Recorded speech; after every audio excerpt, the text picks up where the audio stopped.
sa Bacolod City naman, maestro, patay matapos nga naligargin kastigo kagin painom sang Moriati kasid sa isa ka 24 anyos sa estudyante. Sospek nagtuyo pa nga magpalagyo apang naresto. Yaring balita nga itong gitutugan.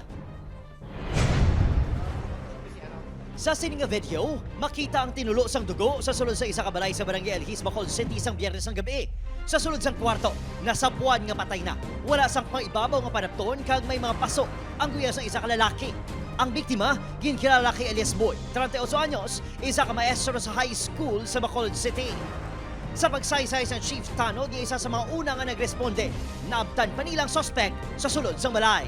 Pagsulod, nakita iya ang isa ka tawo nga nagaguyod sa isa man ka tawo, nagahublas pa, nasunugid sa kag tido nag-ako man sa nga kinastigo ya anay antis ya gitpay no Moriati acid. Apang nagtuyo pa kuno nga magpalagyong sospek kag nagsaka pa sa atop.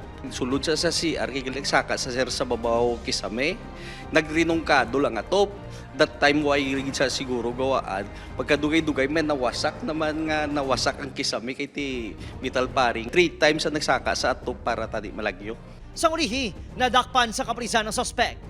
Antes ang krimen, nagpadulong sa lugar ang sospek ng isa ka college student para mag-utang sa biktima sunod sa kaprisan. Hindi siya nagakinanglan siya sang kwarta, no?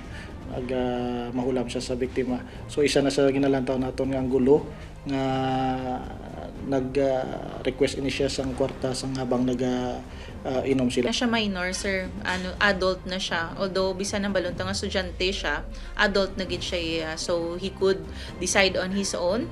May panghuna-huna man siya nga iya. He's 24. So kabalo na gid siya sang sala kag sang tsakto. Napasaka na sang reklamo nga murder ang suspect nga wala naghatag sa pahayag sa News C.